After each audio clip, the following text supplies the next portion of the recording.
All right, and we're out. We are live. What's up, MMA Maniacs? It is time again for another edition of Split Decision, your weekly MMA podcast. It's Friday. It is Friday. Oh man. Yeah. And there's not a lot going on. Not but really. I mean, it's but a the big stuff story. Big stories, but what's going on is good. I'm interested. I'm definitely interested. We did not get a pipe bomb. No, we didn't get one.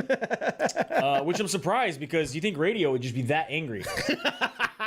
Don't bring it up. But Don't bring it up. just like the other ones, they don't work. Yeah, I know. Don't bring it up. Oh. What's up, Blake? Mr. Carmichael. Mr. Carmichael. He just got he got teeth pulled too. Ugh. Yeah, but I think his was inflected. Yeah? Yeah. Not as bad? No, I think his was worse. Oh, not as good. Yeah. So anyway, yeah. So we have some fights to go over. We have some previews. We got UFC Fight Night 130 something. Montco. Montco. I don't know. It's going on somewhere. Yeah, UFC Fight Night going down this weekend. Someday. PFL wrapped up their finale or their finals, and then they'll be going to the finals. We'll get into all that anyway. Let's start off with some news, huh? All right. Start off with some news. All right. We have Jason Mayhem Miller. Everybody, all together, do your surprise face. He's back. I mean, kind of in jail. Yeah. Again. What do you know? Soon to be doing a prison near you. Quite possibly, yeah. So, Jason Mayhem Miller is facing newly filed felony vandalism charges. Man, is this how you want to go down? So this is violating his parole that he's already on. Man, and they're saying that it's possible that he could get four years in jail for violating his parole. Do you hear that? If you're up in Humboldt somewhere. Multiple years for violating parole. Just saying. He was arrested on Friday without bail. According to his records, it's unclear what he's accused of actually vandalizing. But yeah, I could do 4 years in prison for violating this. However, all of his legal troubles that he's had over the year, prosecutors last year said that you could face up to 21 years in prison for all of the things that have been. I think that's what they do when they wag the finger. Wag the finger.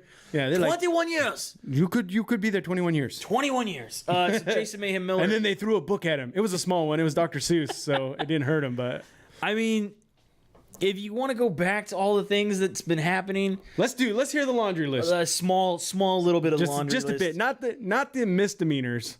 I mean, he was acquitted on February 1st of beating up his former girlfriend. Bad, right off the bat. I mean, but he's acquitted. He was acquitted. They told him to quit. That's what happened there. Yeah. He was in conflict with Orange County Sheriff's deputies. In fact, while he was live tweeting while they tried to serve him with an arrest warrant at his home in October of 2014. Oh yeah, that's what. Remember, I got on there and I was all.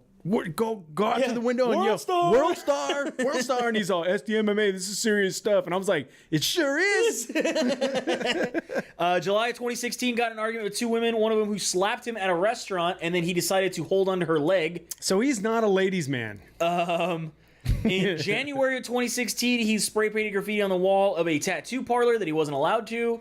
He then later went in and broke their speakers. That's saying, like, within a couple months. October 2015, he was throwing ceramic tiles at sheriff's deputies who were threatening him, and he was threatening them with a fire extinguisher. They had to tase him. In 2015 of March, but good on him for just coming up with just weird stuff. Spit on him, like mayhem, man. And even flat out said in his last time that I got to fly right.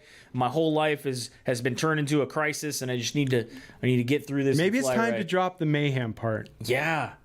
Maybe some jail will actually do him some good. I don't know. I mean, I think he's done 100 days in jail before, I believe.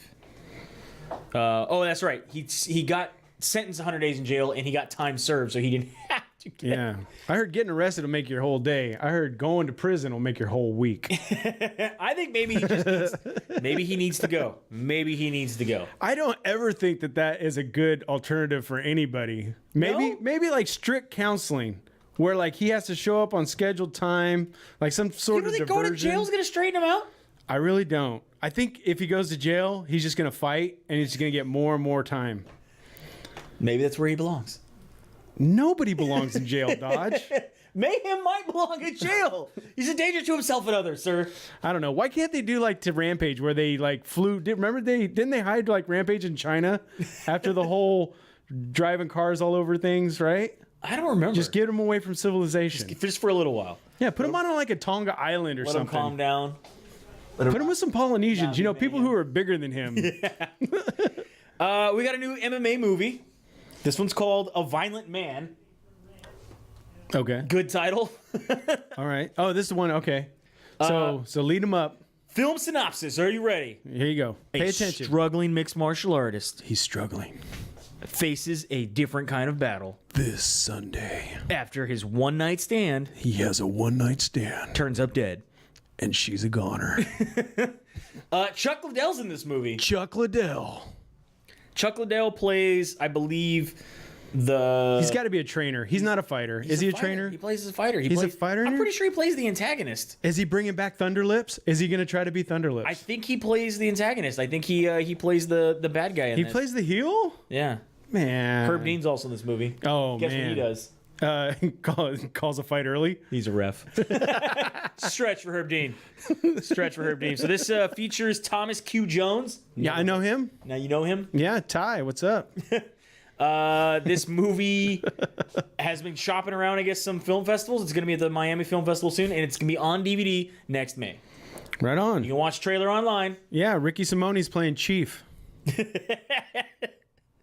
Can't wait to see it. Can't wait to see it. I don't know. Wait. Company, what's up? Go back down. The Predict Miami Films. Yeah. Oh, Nero Films. I've seen stuff from Nero Films. Everybody else is not really a big name to me.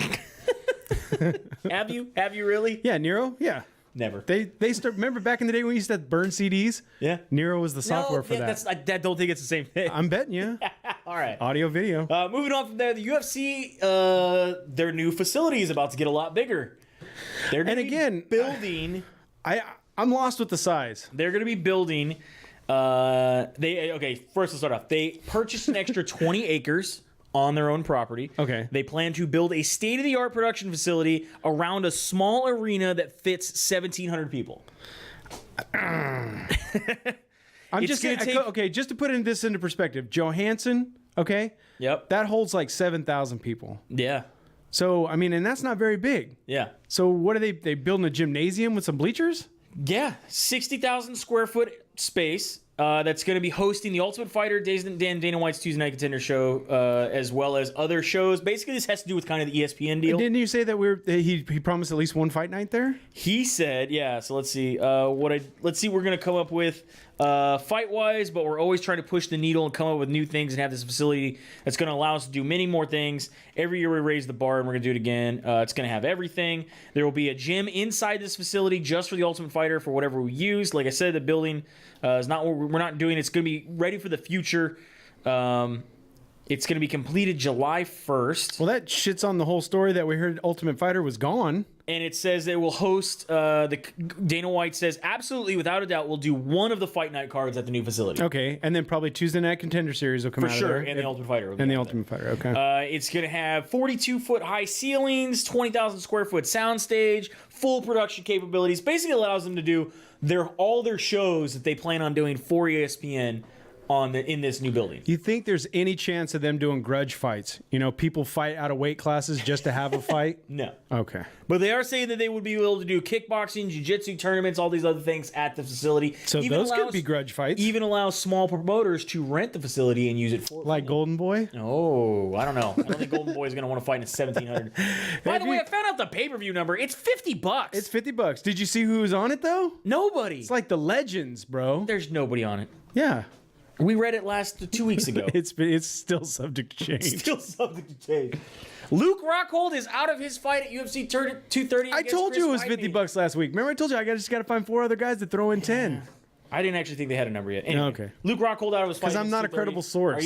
Are you sad about that? Well, I am sad. I wanted to see the fight, but I'm glad that he said something because Luke has gone into fights hurt before. This is very true. And for him to, if he was to lose to Weidman and then say, well, I had an injury, I don't want to hear that shit. But they are pulling in Jacare, who was supposed to fight David Branch, moving him up to fight Weidman. I'm excited I think that's a stupid fight for Weidman. Yeah? He's going to get his ass kicked. Man, he trains with the Sarahs. He's got good jiu-jitsu. He's going to get his ass kicked. All right. Jacare's back on the terror again. Remember? Back into the crocodile. He was on it. He was not on it. Now he's, All right. I think the last one was like, what? in the first round within seconds. I'm excited to see that fight. I'm glad for the replacement in that fight. I think it's a good replacement. And if he's going to be like the crocodile or the alligator or whatever he is, he should have to like clamp him and roll. That's what Jacare means, is the alligator. I'm just saying. But then that should be his finishing move. Just grab you and then just flop your ass all the way around. That'd be pretty sweet. I like to see that. More Conor Khabib news. I love that picture. I did that for all the Conor fans. More Conor Khabib news. Are there still Conor fans? There are still fans. Terrell. They originally were suspended Rhonda. for 10 days. Now they're going to be suspended until the hearing, which is December 10th. So they are continuing to be suspended. They're not allowed to fight. Khabib was given half of his purse back. He was given at least $1 million of the $2 million he was supposed to make.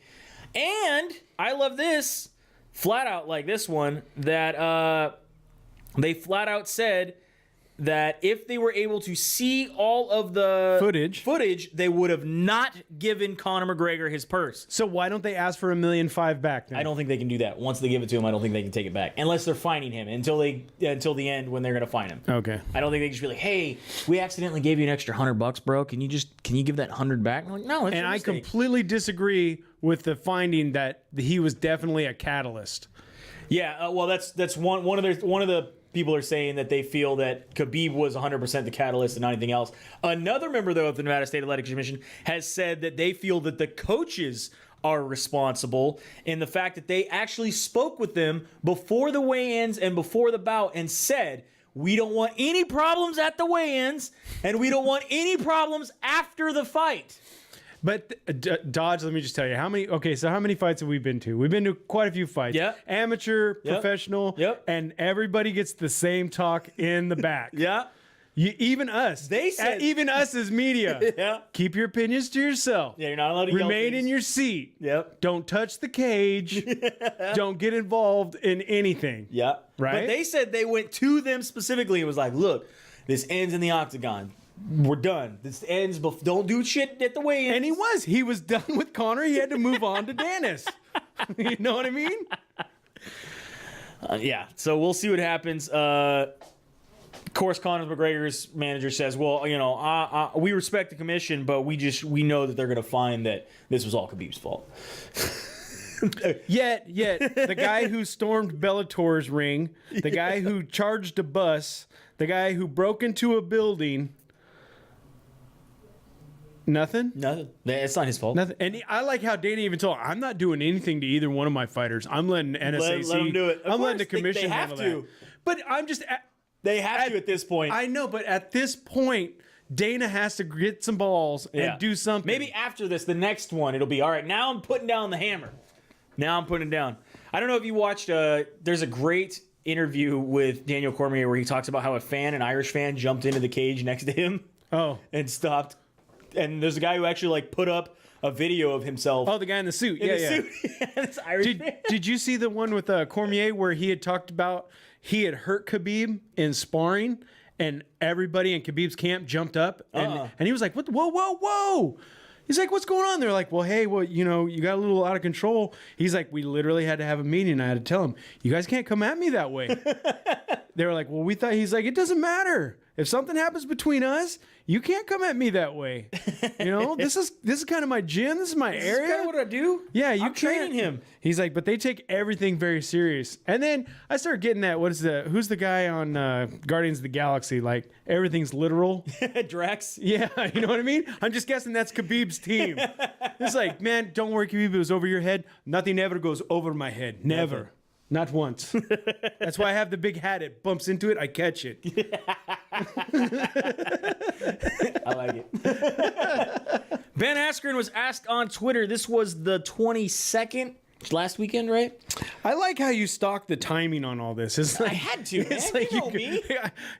Literally, people, Just like you walk into a room, he's got a picture, he's got strings. I got the pins. It's diagrammed. It was just like the footage I watched, man. I gotta watch all the angles and I'm time stamping them. Like, all right, this happened 2 seconds before. This was a 30. Yeah. Right, I'm like, Zapruder doesn't have any film on Askren. I don't know. We can't. Ben Askren was asked by a fan, Ben Askren, are you gonna fight in the UFC, mate? Can you give us a percentage? October 22nd. 22nd, exactly at 10:51 a.m. 98%. This is October 22nd. He's going to be in the UFC. 10:51 a.m. Now, Ben Askren, we know, is one of the best welterweights of all time. He has fought in Bellator. I'm not agreeing. I am not in agreement. Outside of the UFC. Okay. You didn't let me finish. All right. In Bellator and won. He has not fought in the UFC. He has not gone up against any of the talent that's in the UFC. So that has always been a question on his career. He is undefeated. He has won no contest. He has defeated some big names, but again, nothing that's, in my opinion, and a lot of casual fans' opinion, the caliber of the UFC. Okay. So it has been a sore spot. He thinks he doesn't have to prove himself, but he would love to. He has no problem going to the UFC. He's bumped heads with Dana White quite a bit in the past, especially because of his wrestling-focused style, which a lot of people think is a little boring. Again, the boring this that I'm not even getting that conversation anymore. Not even getting that conversation. No, especially after the Khabib fight. I can't believe how many Conor fans were like, "Oh, what the who hell? That's all you know." Well, even Conor McGregor himself recently put on Instagram and Twitter a whole breakdown round by round. He feels he won round one. Well, every time he says he disengages, I think that means we went to the ground. Yeah. I backed off and then I got choked the fuck out. I don't know what happened. But then immediately after this is going down, I believe, on the 26th. 4 days later. ESPN breaks this story that there is a trade in MMA happening between one championship and the UFC. This would be the first major trade in MMA history if this actually happens. How come this isn't just called a fighter acquisition? That they are going to be trading Demetrius Johnson will be going to one. Mm-hmm. Ben Askren will be coming to the UFC. You think they're evenly picking up each other's contracts? Is that how a trade works? So what happens is that they say we will drop his contract so that you can sign with one, you drop his contract, you sign with us, and nobody else will. I guess Bellator basically just says we don't want their contracts either. I feel like the guy from King of the Cage and Scott Coker should have at least been in the room and been able to at least bid. You know, bring in the guy from Storage Wars. You know what I mean? So from the time we open up this locker door, you get to see Demetrius Johnson, Ben Askren, nobody touches anything, and go. Yeah, so it's 18. Ben Askren is 18-0-1. Demetrius Johnson 27-3-1. So this raised some questions, obviously, for this trade. One UFC fighter said, well, there goes the flyweight division. He's saying that the flyweight division is going to disappear because Demetrius Johnson is leaving, and then the UFC is now going to be systematically shutting it down. I don't think that's true. I don't think so. I don't think that's something you have to worry about. I think this is Demetrius Johnson, in all honesty, having no other opponents to face in the flyweight division. And not to mention, he's had a horrible taste in his mouth with Dana and the whole new team. Yes. For at least the last 3 fights. For a little while now. At least the last 3 fights. For a little while now, He's been real verbal about it. And him saying, basically that other than a rematch with Henry Cejudo, what's there left for him to do? So I think this is actually a good move for Demetrius Johnson. Getting able to going after some other flyweights that are out there that haven't. I think he needs to fight the Magician one more time. He's beat him 3 times. 4th time's a charm. And then, of course, everyone wanted to know the legality of this. This is a sports combat lawyer or combat sports lawyer. And he says that according to this, it's always disclosed in their contracts this could happen. We know this because of the Eddie Alvarez lawsuit that happened a while back with Bellator. The Rampage lawsuit. So we go into this. It says 17-1 under their contract says Zuffa shall have absolute right to assign, license, or transfer any or all rights granted to hereunder, including but not limited to the right to co-promote any bout in association with anyone or persons or entities of their choosing.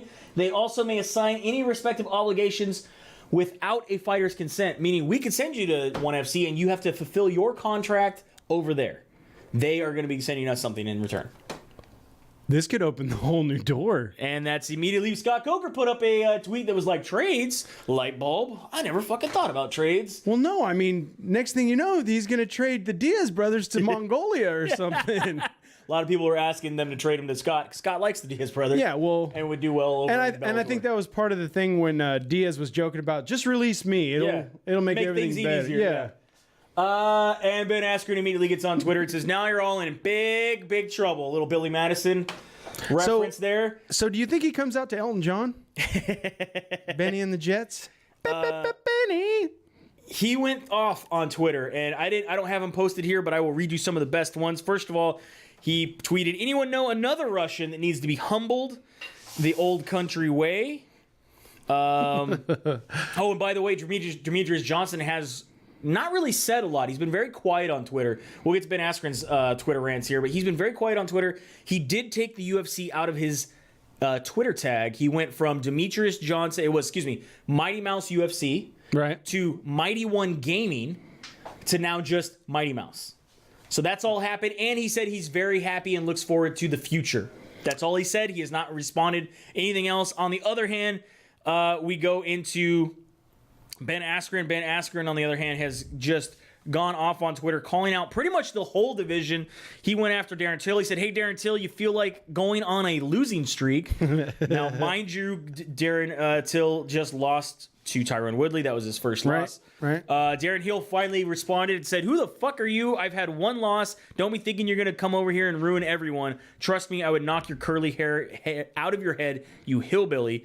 And of course, then he also said, Ben, all I do is chat absolute horseshit Askren, which I like. Ben Askren sounds like a yes to me. Keep your dance card open and you're about to get taken to Funky Town. Because Ben Askren's nickname is Funky. I thought that one was good.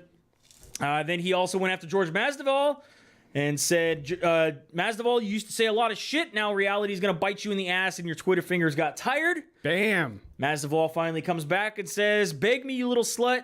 Just like a little slut whore, your day is coming. It's host lap season." Which then Ben Askren immediately responds, "George, you haven't won a fight since January 2017. If you had a shred of self-awareness, you'd realize it would be an honor for you to share the cage with me." Alan Joboin actually called out Ben Askren and said, "You're an educated guy, so you're smart enough to know that your style isn't striking fear in anyone's hearts. Sure, you're going to hit some takedowns, but you're also going to get touched up like never before. Right. Only a matter of time." Yeah. People have figured out how to stop Damian Maia. So maybe we're going to be able to stop Ben Askren. Ben Askren responds, "Alan, being humbled in front of millions isn't something fake. Tough like happening to them. You're 1-2 in your last 3. Go back to modeling." Ben's so salty. Platinum Mike Perry I don't even know why Platinum says, "I'm waiting to beat Cowboy Cerrone, but I threw my name out there on Insta, and I keep saying no one is going to say anything, so let it be known. You're going to need an aspirin if I get my name on a contract. The wrestling shit don't scare me, bitch." It should, especially you. And I like Ben Askren. "Well, I appreciate you being the only one with courage, Mike, but you suck." You know you're not getting the shot. He then put up on Twitter, "So many fighters had talked shit about me in the past. I don't even get hit. I might tell the UFC to set up a bum of the month club." He also now has called out the Diaz brothers.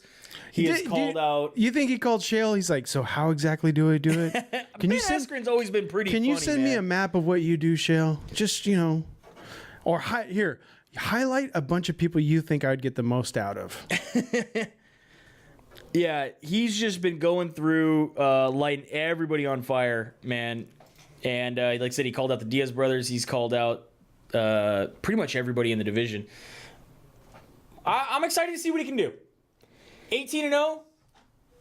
He is a little boring sometimes, but let's see what he can do. Yeah. He obviously wants a fight with George St. Pierre. He did say that George St. Pierre, let me know how many Twitter followers I have to have. Let me know what tune-up fight I have to have. Whatever's going to make you happy, I want to fight you. Right. So, but who wants to pay to watch that? I'd pay to watch that fight. I'm a pretty hardcore fan. Yeah. See, I'm interested to see one of these strikers who really believe that they're just going to come and strike. Staunch him? Yeah. Yeah. I'd like to see that too. Because I don't think that's how it's going to end up. I'm not saying that they're not going to win, but I don't think you're just going to go and knock Ben Askren out. No. Like I said, I think it'd be interesting. I'm interested to see this whole trade thing happen and see where it goes from there. If you guys are watching, we got a poll question off to the side there. Yeah, we do have a poll question. Jon Jones, I don't have a picture of him up here because I don't really give him that much respect anymore. Yeah. Jon Jones has recently gone on a podcast and said anybody that considers him having an asterisk next to his name or considers him a cheater after all of the evidence that's come out are just haters and don't want to admit that he's really good at what he does. Do you think Jon Jones is a cheater? He is saying that USADA came to him and said The amount of steroids that was in his system was like a pinch of salt into an Olympic swimming pool.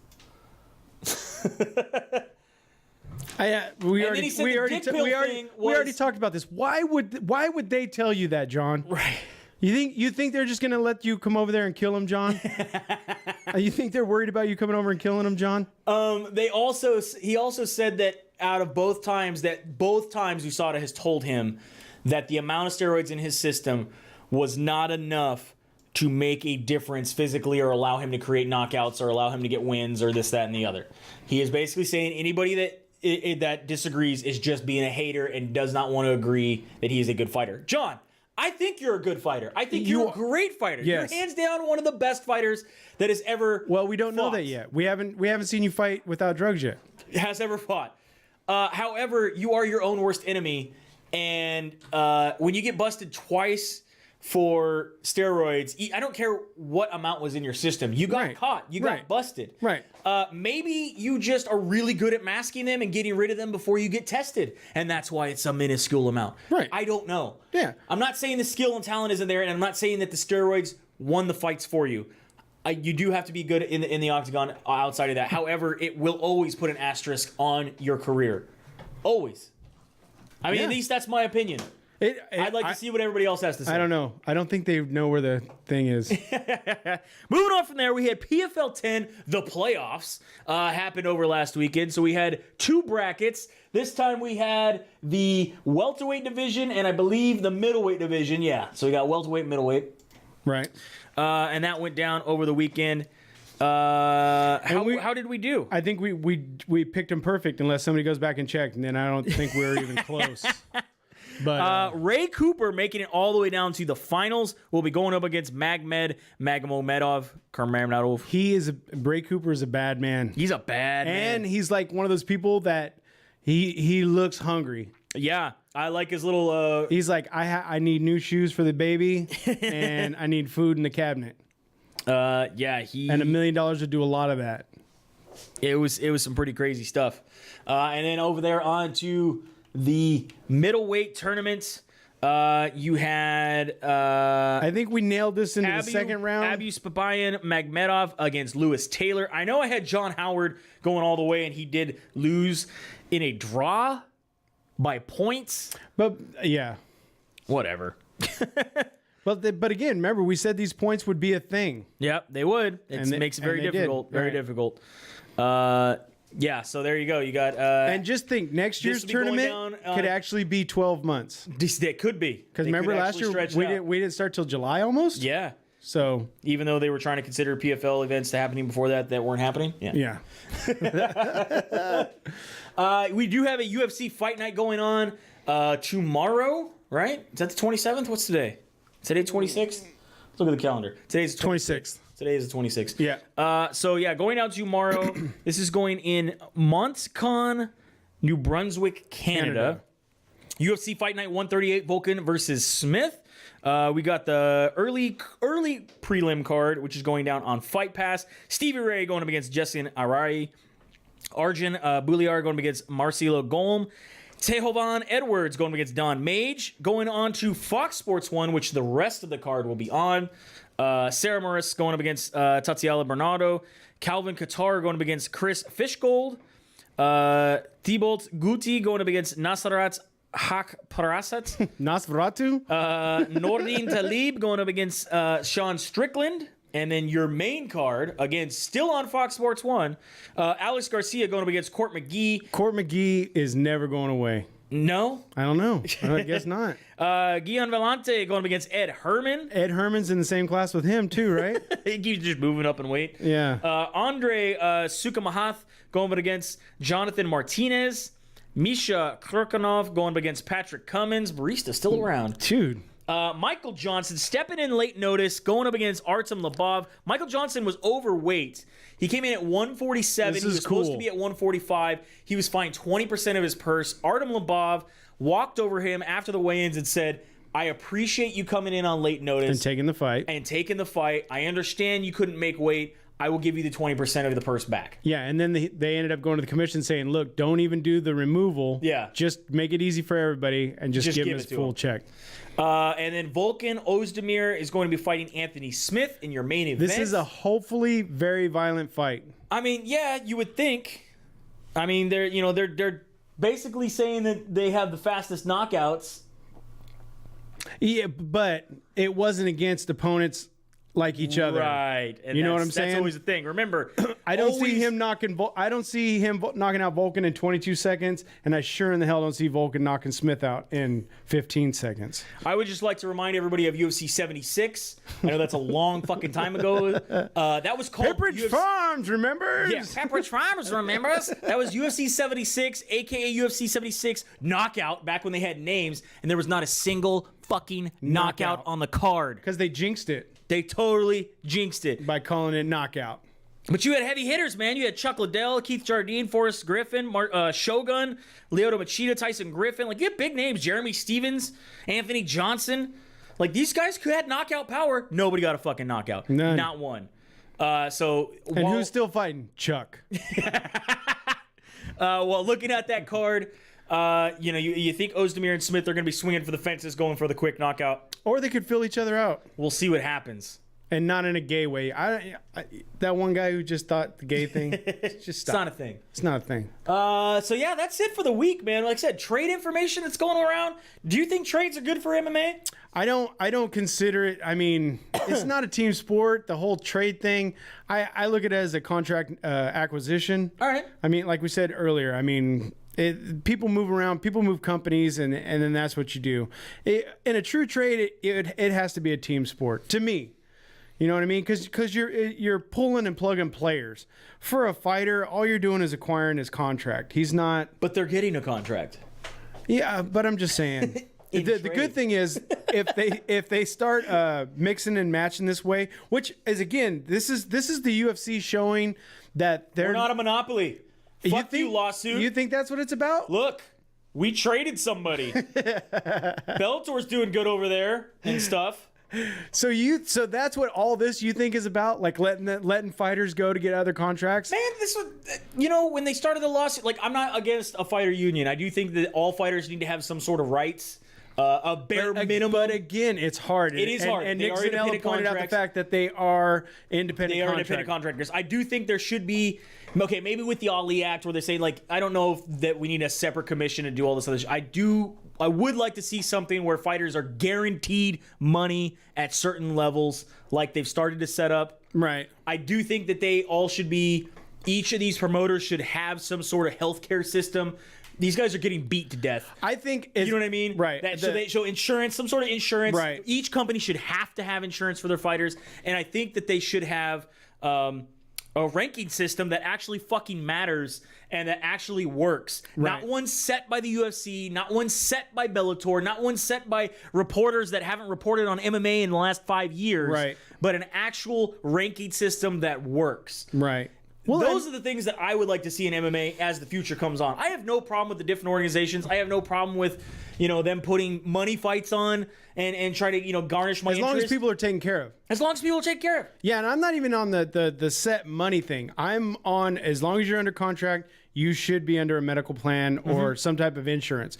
And it should be offered to you as Cobra after you leave. You know what I mean? Yeah. It's like you can continue this insurance for a decent amount. You have to pay for it yourself. Yeah, that sort of thing. Yeah. Yeah, but because it's part of a group, Right. you're not going to pay through the nose for it. Right.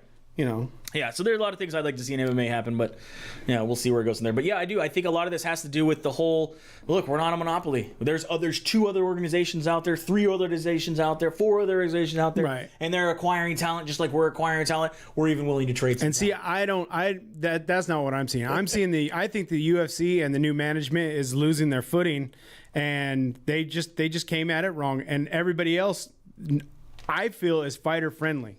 The UFC to me at this point, dollars and cents, is not fighter friendly. I can see that. Yeah. You know what I'm saying? Yep. But like ONE FC, Bellator, I mean, they're obviously taking their percentages, and they're giving up, it seems to me, a bigger percentage of profit to the fighters. We'll see if that's a good model, though. I mean, we saw guys like Affliction come through where they threw a bunch of money at fighters and it folded. You know, they just couldn't keep the money flowing going. Right. But again, so just like, again, I don't see Golden Boy after this event having a bunch of events. If Golden Boy doesn't sell it out and have at least 100,000 pay-per-views, it'll never happen again. Yeah. I mean, right? Wouldn't you agree? At least 100,000 pay-per-views. It's gonna be sell out the venue. Pretty small. Yeah. If they do, it'll be an MMA bout on a big boxing card. Yeah, because you know what I'm saying? Kind of like Dream used to do back in the day, where they do some kickboxing. Bellator started doing that, some kickboxing, and then some MMA, some more kickboxing. You know, Dream used to do professional wrestling, a jiu-jitsu tournament, some kickboxing, and some MMA. They did some crazy stuff, especially for the New Year's cards. And I think Golden Boy might go along that route if they're not getting that money right away from their big Chuck and Tito fight. We'll see. And again, I think it's a good fight to test the waters for them, because if you could sell those two, you hopefully could sell anybody else. Yeah, you could actually get a hold of some good fighters and sell a really good card later on down the road. Plus, they're going to have so many things to work out, because this isn't boxing. I don't know if anybody else has seen Chuck Liddell's training footage, but it does not look good. That's all I'd like to say. Did you see where he started crying, thinking about in the old days about partying? He got choked up about partying and I just like someone's like, you know how he's going to win? A slow motion punch to the right and a slow motion kick to the left. But it'll be really full speed. Yeah. As always, make sure you head over to shirtsicle.com/SDMMA and pick up your SDMMA Fight Night and Chill shirt. We have our Pride style shirt for those old school fans, and our OG shirts, which are many of you around here in the Citrus Valley rock, which we appreciate. Yeah. Also, check out Dependable Solutions for all of your credit card needs. If you are a business taking credit cards and you want to save some money, hit up Dependable Solutions. They will do a free consultation, go through your entire system, and possibly save you up to 70% off of your credit card processing. Yeah, and that's not to say that everybody's going to save 70%, but even if you can save 25%, hey man, that's saving money. Yeah. You can buy a shirt with that money. Yeah, we'd appreciate it. Well, what's Geico tell you? 15%? Yeah, something like that. Yeah. 15 minutes. We're offering you 70. Yeah. And then, of course, as always, strongboard.com, strongboardbalance.com. Strongboardbalance.com. Get on board. Get on a strong board. Stand on one like I have for the past almost year now. You really got to change it up. I know. I want to get a ball or something. I want to see you one on. Well, I do. What do you mean? We have to move cameras and shit because you're like super tall. I got enough stuff to do right now. Oh, and we're not going to talk about it or anything. Didn't you run like a race or something last week? I did do a Rugged Maniac 5K. Yeah. So what's that? Like after every K you chug a beer? No. Oh. I wish. Because I seen a beer in your hand. I did. That was after. That was the post-race beer. Oh, they give you a post-race beer? You get a post-race beer. You get one free. What? How many obstacles? 25. 25 obstacles. In 3.1 miles. Oh, and lots of mud. I have scrapes and shit all over my legs and arms, and I didn't even know what at the time. And then I get home, take a shower, and I'm like, what the fuck? Why is there a rock in my arm? So you are a rugged. I'm a rugged maniac. So always from SynCal Studios. Yep. He's Dodge. I'm Dennis. And one of us will see you at the fights. One of us will eventually. Later.